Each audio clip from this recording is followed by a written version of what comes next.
Assalamualaikum warahmatullahi wabarakatuh.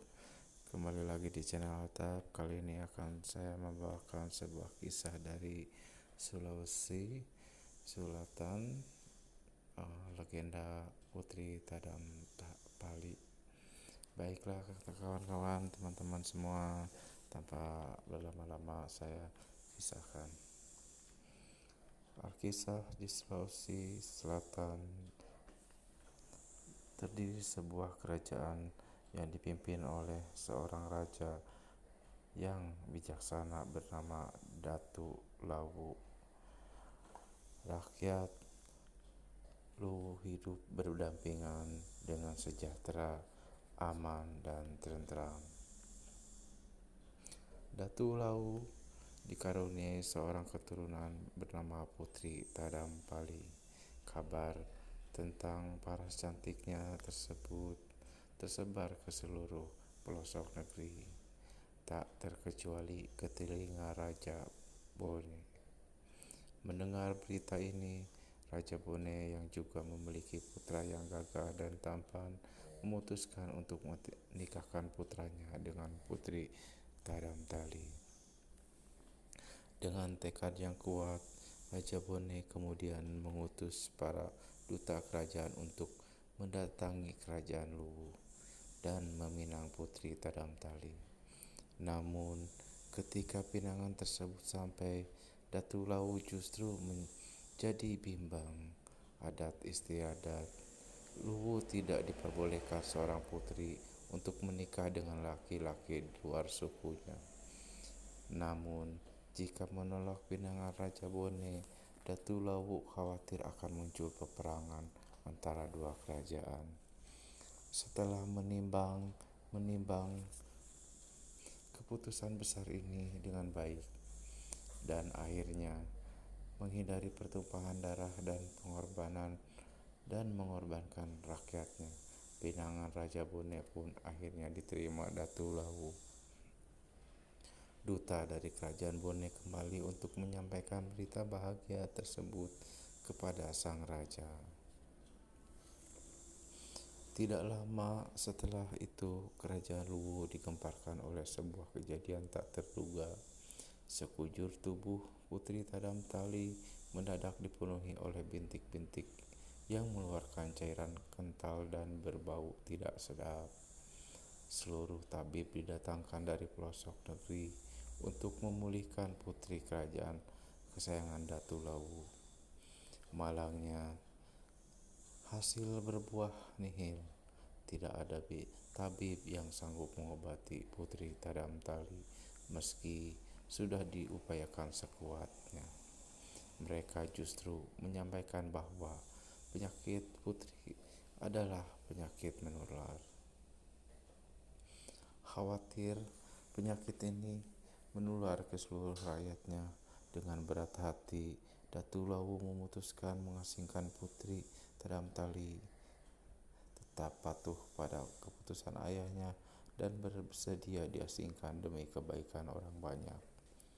Sebelum berangkat, Datu Lawu memberi sebuah keris pusaka sebagai tanda cinta pada sang putri.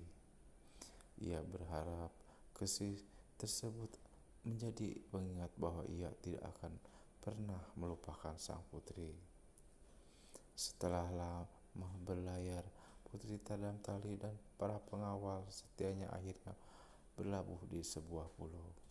Pulau ini diberi nama Wajo oleh sang putri karena banyaknya buah wajo yang tersebar di pulau tersebut.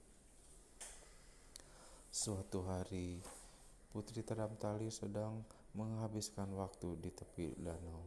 Seekor kerbau buleng datang menghampiri. Kerbau tersebut kemudian menjilati kulitnya karena tampak lunak.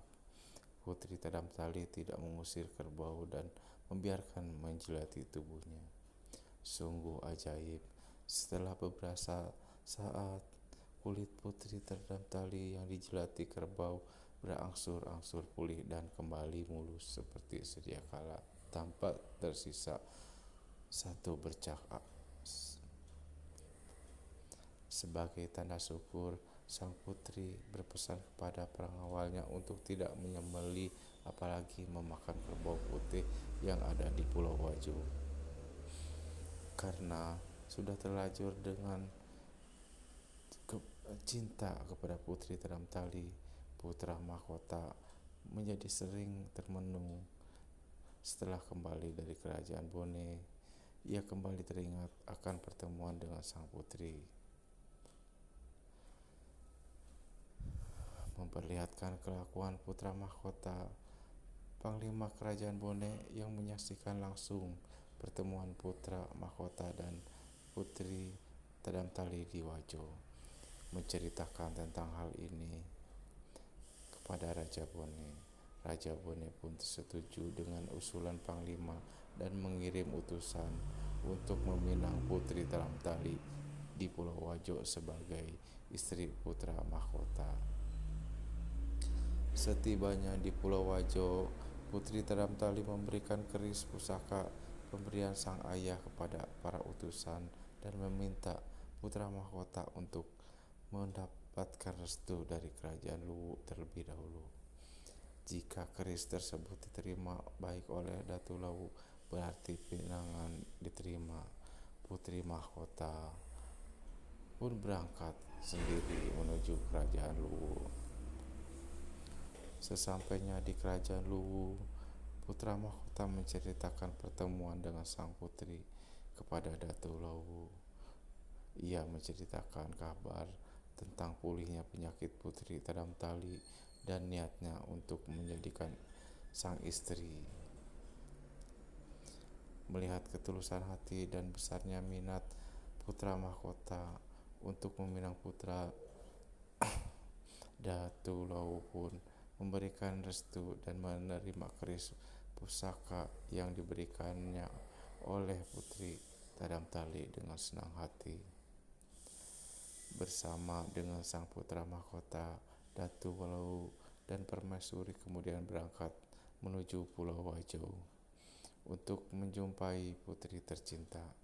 Setibanya di sana, Datu Lawu mengasingkannya, tapi putri Tadam Tali justru memanjatkan syukur karena dapat menyelamatkan rakyat Luwu dari penyakit menular yang menimpa dirinya dan mendapat kesembuhan dari di Wajo.